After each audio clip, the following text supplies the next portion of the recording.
Mesdames et messieurs, bonjour et bienvenue dans Pourquoi la Chine? Une question qui paraît importante aujourd'hui, comment les entreprises chinoises présentes à l'étranger assurent la protection de leur personnel face à l'épidémie de coronavirus?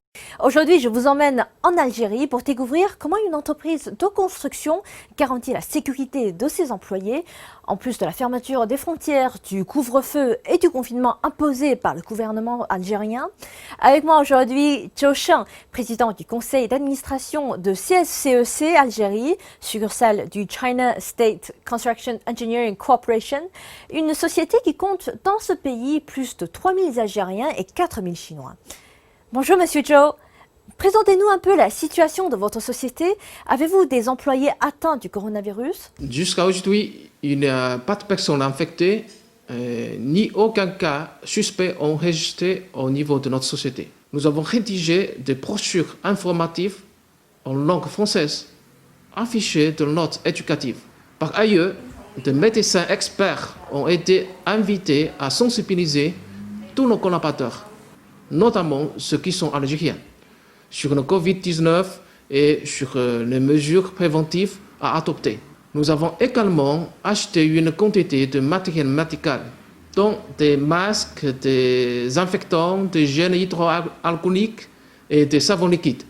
Ils ont été largement distribués pour tous les projets et pour l'ensemble des collaborateurs. Les espaces publics sont désinfectés tous les jours et la désinfection au UV se fait régulièrement après le travail. De plus, tous nos chantiers sont confinés et disposent d'une seule entrée pour bien contrôler tous les mouvements. Tous nos collaborateurs chinois, à l'exception de ceux qui sont en congé ou en télétravail, vivent tous dans la base de vie et les déplacements sont réduits au strict minimum. En raison de notre effort, nos collaborateurs algériens portent volontairement le masque eux-mêmes et ils contribuent également à la sensibilisation de leurs familles et de leur entourage. Et comment l'épidémie du coronavirus a-t-elle influencé le fonctionnement de la société?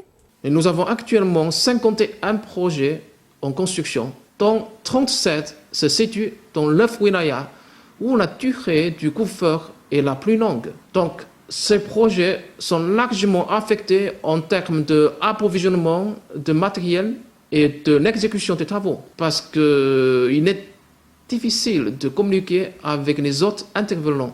Et quels sont les problèmes et les difficultés opérationnelles que vous avez rencontrés durant cette période et comment avez-vous géré ces problèmes? Gérer les chantiers, c'est sans doute un vrai défi. Pour ce faire, nous avons créé dans chaque projet des équipes spéciales qui travaillent sur le terrain. Ils sont là pour contrôler les mesures de lutte contre l'épidémie, y compris l'enregistrement de toutes les entrées et sorties, ainsi que la prise de la température. Pour l'instant, les matériels médicaux sont très demandés en Algérie. C'est la raison pour laquelle nous en avons acheté une grande quantité pour en faire don au gouvernement algérien. Vous qui travaillez depuis 18 ans en Algérie, comment voyez-vous la relation sino-algérienne? L'Algérie et la Chine sont liés par une amitié de fer. Nous sommes convaincus qu'ensemble, nous vaincrons le coronavirus. En tout cas, nous, les Chinois présents en Algérie, ne ménageons aucun effort pour porter aide et d'assistance au peuple algérien dans cette pénible épreuve. Merci Monsieur Zhou Sheng pour ce précieux témoignage. Voilà, c'est la fin de cette rubrique. Qu'en pensez-vous? N'hésitez pas à me contacter via mon adresse mail affichée juste en bas de l'écran et vous pouvez également me laisser des commentaires juste en dessous de cette vidéo. Je vous dis à la prochaine.